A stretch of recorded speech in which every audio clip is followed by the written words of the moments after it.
Ako si Ben at may asawa akong nagngangalang Maria. Hindi ko mawari kung bakit nga ba taon-taon sa bawat pagsalubong ng bagong taon ay napupuno kami ng mga kagimbal-gimbal na pangyayari at kamalasan. Nagsimula ang lahat sa isang madilim na gabi bago ang bagong taon. Ako kasama ang aking misis ay abala sa paghahanda para sa aming salo-salo. Nagdesisyon kaming ihandog ang pinakamagandang pagsalubong ng bagong taon para sa aming sariling pamilya. Kahit na ito ay may kasamang mga alalahanin. Sa kabila ng mga ngiti at tawanan, may kakaibang takot na kumakabig sa aming mga puso. Habang nasa kusina si Maria upang alagaan ang mga putaheng kanilang ihahanda, narinig niya ang mga ungol mula sa labas. Pagtingin niya sa bintana, nakita niyang may mga anino na nagliliparan sa dilim ng gabi. Isang malamig na simoy ng hangin ang umabot sa kanyang balat at para bang may sumisilong na presensya sa paligid. Tinawag niya ako. Ben, narinig mo ba yun? Tanong niya sa akin habang ako'y abala sa pag-iigib ng inumin. Huwag ka mag-alala, mahal. Siguro mga bata lang yun na naglalaro sa labas. Sagot ko sa aking asawa. Ngunit sa aking mga mata, hindi ko kayang itago ang pagtataas ng aking kilay at pangamba. Mahigpit naming pinagsaluhan ng takot ngunit patuloy sa paghahanda. Habang patuloy ang mga ingay na nanggagaling sa labas, ang mga alon ng takot ay unti-unting pumasok sa aming tahanan. Nagbibigay ng kakaibang pakiramdam na tila may masamang mangyayari. Nung bumagsak ang hating gabi, sabay-sabay naming tinanaw ang mga fireworks na umaabot sa langit. Nagbigay ng mga liwanag na tila sumasalamin sa aming mga puso. Ngunit sa gitna ng saya, may hindi inaasahang pangyayari. Isang kakaibang sigaw ang bumuon sa kalamnan naming mag-asawa na nagbigay buhay sa aming mga takot. Hindi ito ang karaniwang sigaw ng mga nagkakasiyahang mga tao, kundi tila isang sigaw na puno ng sakit at panghihinayang. Tumigil ang lahat sa paligid. Ang musika ay nawala. Ang mga tawanan ay natigilan. Ben, anong nangyayari? Nanginginig na tanong ng aking asawa. Nakita ko na nag-uumapaw ang takot sa mukha ng aking asawa. Kaya't mabilis akong lumabas ng bahay at tiningnan kung ano ang nangyayari. Sa labas, nagkalat ang mga tao na ilalarawan sa kanilang mga mata ang takot at pangamba. Nawawala si Lito! Sigaw ng isa naming kapitbahay. Si Lito, ang aming matalik na kaibigan, ay tila nalunod ng takot na nagdala ng hidwaan sa aming komunidad. Muli kaming pumasok ng aking pamilya sa aming tahanan. Nakaramdam ng pakiramdam ng panghihina. Sa mga susunod na araw, ang mga tao sa bayan ay unti-unti naglalaho. Isang araw, isang pamilya ang nawala sa hindi inaasahang pagkakataon. Sa sumunod na linggo, isa-isa nang nawawala ang mga tao sa aming paligid. Ang mga bata sa kalye, ang mga matatanda sa aming mga tahanan. Gulong-gulo ang aming isipan. Nagpasya kaming tingnan ang mga balita sa telebisyon para malaman kung anong tunay na nangyayari. Habang ang balita ay umiikot sa mga nawawalang tao, nagsimulang makaramdam si Maria ng isang mahalagang bagay. Isang matinong pagdududa ang bumangon sa kanyang isipan. May mga tao bang humawak sa aming pag-iisip? Mga anino na naglalakad sa aming mga pintuan. Mga tawa na umaabot sa aming likuran. Natakot siya na baka may ugnayan na hindi namin nakikita o di naman kaya nanumbalik ang mga aswang na dati nang gumugulo sa aming bayan at kinuha pati ang anak namin na si Lala. Huwag tayong magpaniwala sa mga kwento. Hindi ito totoo, Maria. Sabi ko habang pinapanatag ang aking mga kamay sa aking asawang nanginginig. Ngunit sa kanyang mga muling pagtunghay sa bintana, nakita niyang parating ang pulang liwanag mula sa daan. Sa aming pag-uusisa, lumapit kami sa bintana. Isang malaking sasakyan ang huminto sa harap ng aming bahay. Isang grupo ng mga tao na may suot na itim na mga kapa ang bumaba. Ang kanilang mga mata ay nakatuon sa direksyon ng kanilang bahay. Nagliliwanag sa dilim. Ito ang kulto ng mga aswang na sinasabi nila noong ako'y bata pa. Ito rin ang mga personang nakita namin bago mawala at kainin ng mga aswang ang aming pinakamamahal na anak. Maaari bang kunin nila tayo? Kagaya ng pagkuha nila kay Lala? Tanong ng aking asawa. Anong gusto nilang gawin?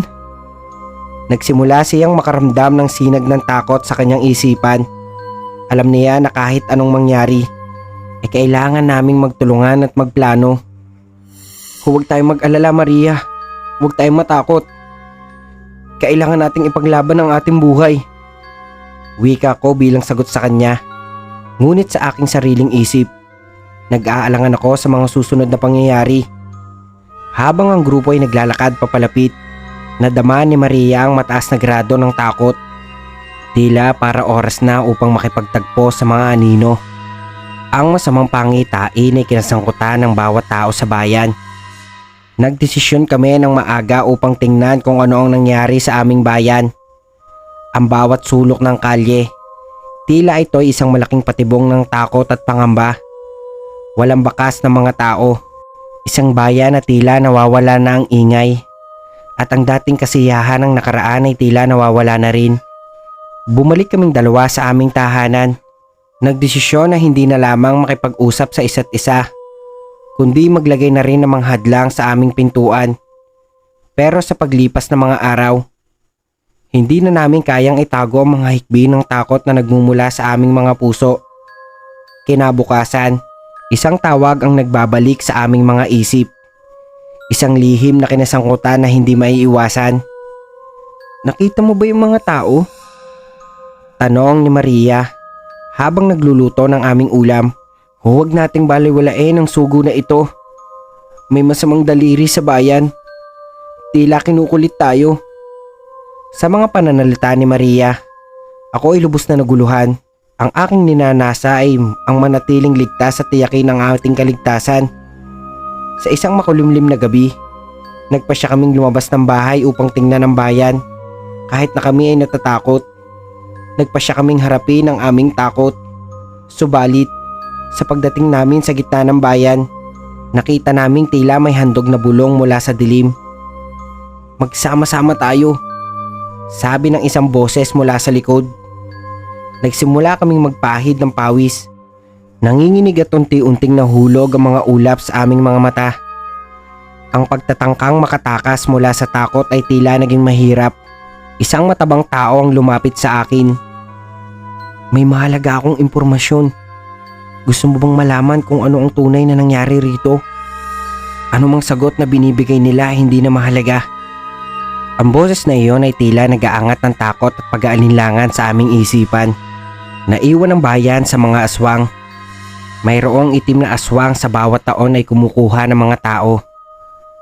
Sabi ng matabang tao habang ang kanyang mga mata ay punong-puno ng paghingi ng tulong. Sa mga susunod na araw, unti-unti kaming nawala ng pag-asa. Pinili naming bumalik sa aming tahanan at iwasan ang kasiyahan ng bagong taon. Habang nagagalit ang mga hindi makabawi, isang pangitain ang lumitaw. Ang masakit na takot ay bumulusok. Sa mga susunod na araw, tila nag-iiba ang aming mundo. Ang mga ilaw sa aming bayan ay unti-unting namamatay, habang ang mga mukha ng mga tao sa paligid ay naglalaho.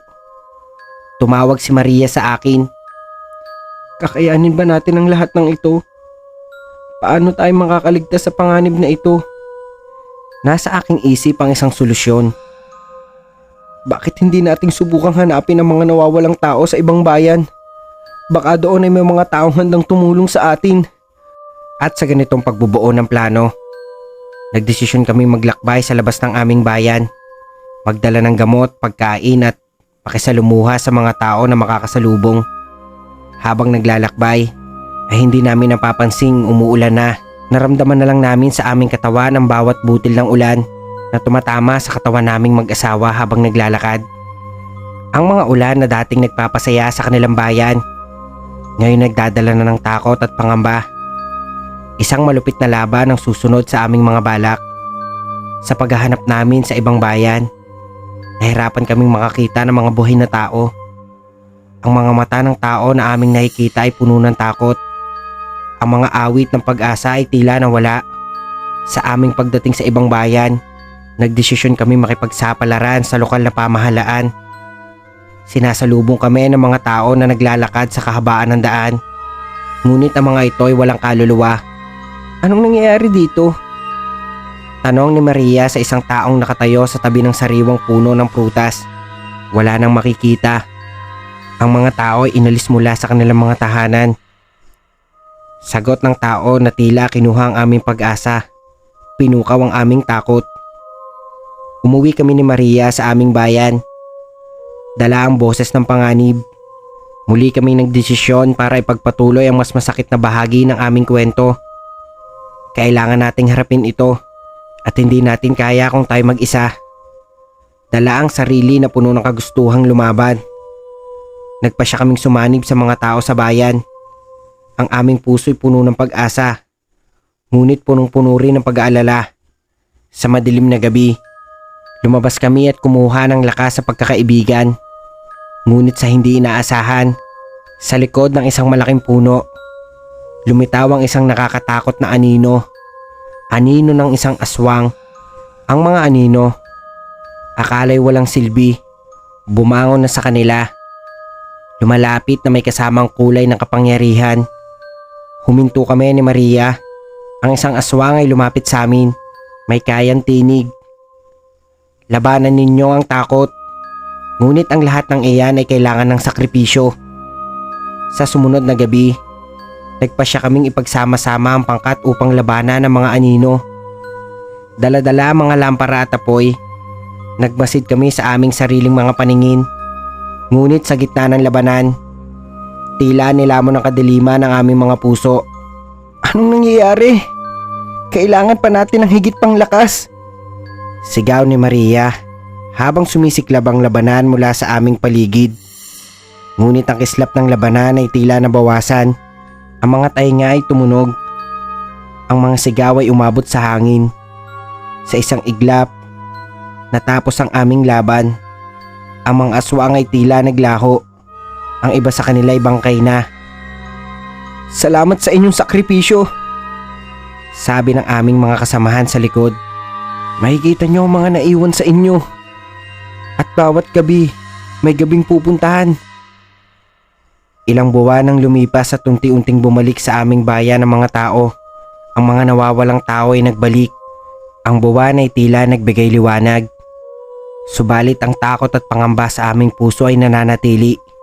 Natutunan naming harapin ang mga aswang na mahahabang gabi at pagpipili ang pagtakas. Ngunit makalipas ang ilang buwan ng pagsubok at pagbalik sa kanilang normal na buhay, isang masakit na katotohanan na muling bumangon. Sa bawat bagong taon, may mga bagong anino na bumabalik para mang-akit. Kami ng aking pamilya ay nakapagsimula ng bagong simula. Subalit kailanman, ang takot at pangamba ay maaaring bumalik sa aming buhay. Ang aswang na nagdala sa amin ng bagong kalungkutan na hindi kailanman mawawala. Ang sakit na idinulot sa pagkawala ni Lala, ang aming anak. Ang mga sugat ng mahabang kalungkutan na kanilang ibinigay sa amin. At ang tawa ng kanilang inagaw sa bawat bagong taon ay patuloy na gumugulo sa aming isipan. Matapos ang mga pinagdaanan ng aming pamilya, nagpasya kaming muling buksan ang aming tahanan sa aming mga kapitbahay. Nag-oorganisa kami ng isang salo-salo. Sa kabila ng takot at pangamba, ang layunin ng salo-salo ay hindi lamang ang pagtitipon kundi ang muling pagtutulungan ng bawat isa sa aming bayan. Nais kong ipakita ang ating pagkakaisa, sabi ni Maria habang pinapanday ang aming mga pagkain. Kailangan nating magtulungan at magsanib lakas. Oktubre na noon, ngunit sa aming bayan, ang mga aninong dulot ng nakaraang taon ay tila hindi pa rin nawawala. Sa kabila noon, pinigilan namin ang aming takot at nagpatuloy sa preparasyon. Nagluto kami ng mga masasarap na putahing lokal at nag-imbita kami ng mga tao mula sa ibang bayan.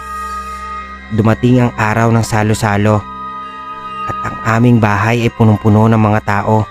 May mga bata, matatanda, at ngayon higit sa lahat, mga bagong tao na nagdala ng pag-asa.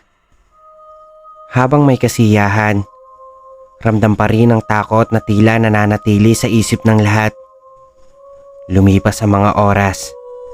Nagkatuwaan, nagsalo-salo, ngunit sa bawat tawanan, may katanungan laging bumabagabag sa lahat. Kailan muling babalik ang mga anino? Habang ang salo-salo ay nagpapatuloy, may isang lalaking pumasok sa aming tahanan. Nakasuot siya ng itim na jacket at ang kanyang mga mata ay tila naglalaman ng mga lihim. "Nagmamadali ako," sabi niya. "May sasabihin ako sa inyo." "Sandali, sino ka?" aking tanong habang nag-aalangan. "Napunta lang ako dito upang ipaalam sa inyo na may nananatiling banta. Ang mga aswang ay hindi nawala. Nagbabalik sila," sabi ng lalaki habang unti-unting bumabagal ang salo-salo. "Kailangan niyo maghanda." Ang tawanan ng mga bata at tawanan ng mga tao ay tumigil sa mga sali ng bata. Sa mata ng lahat, lumitaw ang takot at pangamba. "Paano mo nasabi na magbabalik sila?" tanong ni Maria habang unti-unting bumababa ang kanyang pag-asa. "Kakailanganin niyong maghanda," sabi ng lalaki. Hindi lang ito isang simpleng katotohanan. Ito ay magandang senyales. Kung walang kasamang pagsisikap, walang kasiguraduhan. Mula nang marinig ang mga salita ng lalaki, nagdesisyon kami mag-asawa na muling buksan ang talakayan sa kanilang pamilya at komunidad. Ipinagpatuloy namin ang pag-uusap sa likod ng bahay.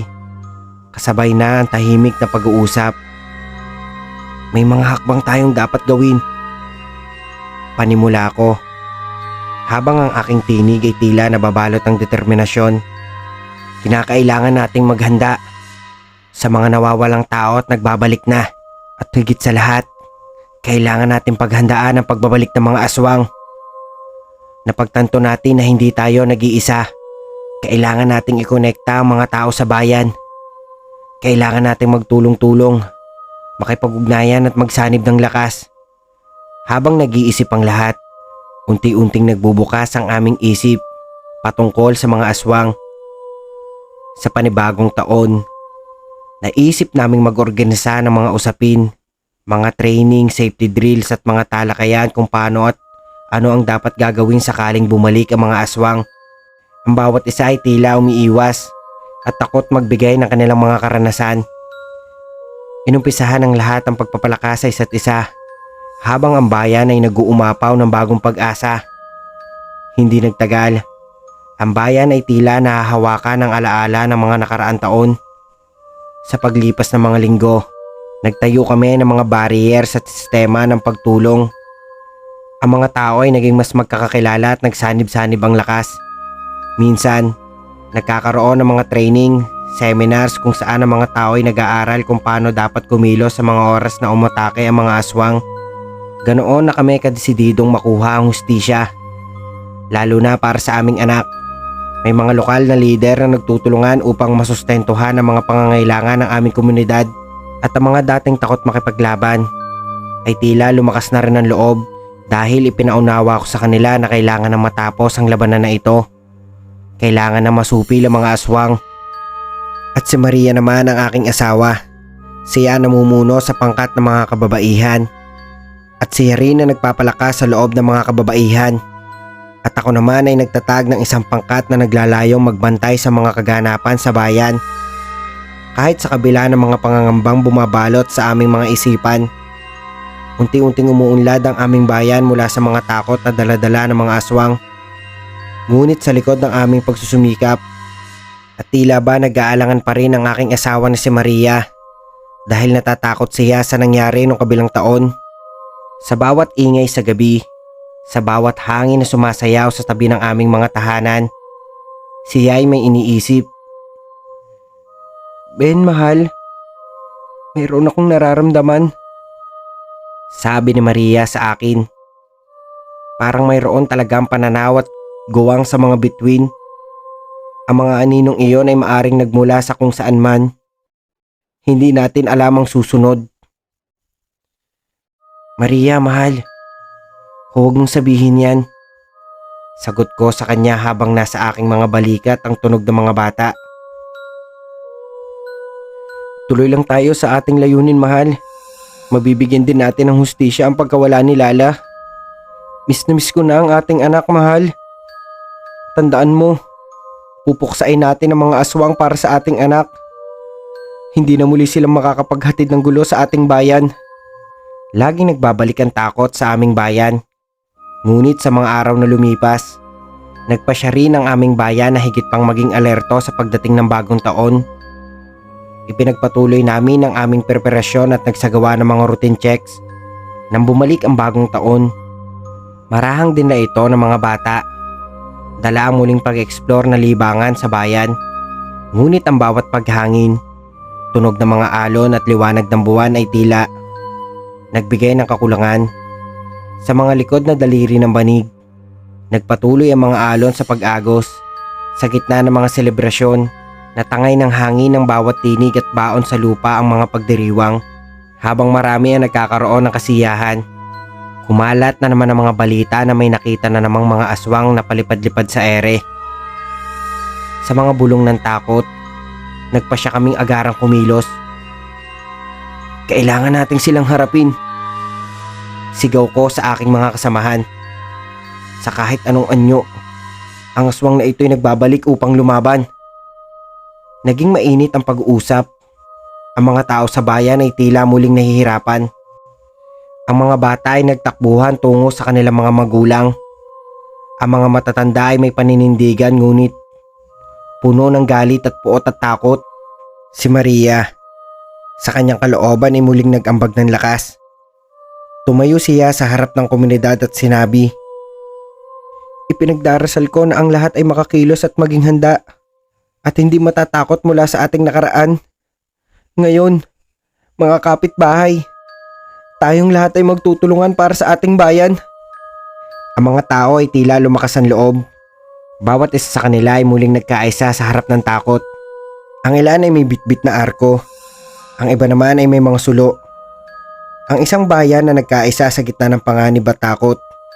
At habang natatapos ang pansamantalang hirap, umabot kami sa hakbang ng mga aninong ito ay habang naglalakbay sa aming bayan. Mula sa mga pag-uusap at galaw, nahanap namin ang isang punong kahoy na kalbo sa aming dinaraanan. Ang punong kahoy ay ang gitna ng bawat pagdiriwang at takot. Ang mga ugat nito ay may kasaysayan nagsasabing, "Magtulungan tayo." Ang pag-asa sa huli ay nasa mga nilikha nilang liwanag. Tumayo kami ni Maria sa harap ng punong kahoy. Nagbigay ng pasasalamat sa aming natutuhan. Ito ang aming tahanan. Ang bawat alaala. Ang bawat takot. Ngayon, ito ang ating pagsasama. Saka namin tinawag ang aming mga kapitbahay at kaibigan. Lahat sila ay lumuhod, nagdasal at nagbigay ng kanilang mga pinapangarap na kinabukasan. Ang kanilang mga ngiti, ang bawat pakpak ay nagkaroon ng apoy sa hangin. Ang pag-asa na muling nagbabalik ng sumunod na araw. Habang ang bagong taon ay umuusad, ang mga anino ay tila naglaho. Ngunit sa kabila ng mga pagsubok, nananatiling minahal ng bayan ang bawat alaala. Tinuruan kami ng takot at pagmamahala na ang buhay ay kanilang kusang sining. Tila nagbago ang isip ng bawat isa. Ang bayan ay nagpatuloy sa pagsasanay at nagpapalakas sa kabila ng takot.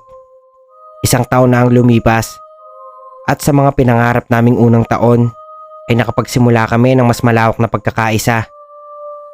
Sa susunod na taon, si Maria ay muling nagplano ng salo-salo. Tanda ito ng lakas ng samahan ng aming komunidad. Ito po ang naging kwento ng aming bayan. Kwentong nakakatakot ngunit tunay na kapupulutan ng aral.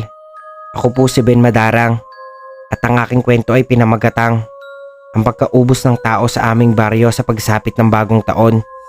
Mga kagimbal, dito na po nagtatapos ang ating kwento.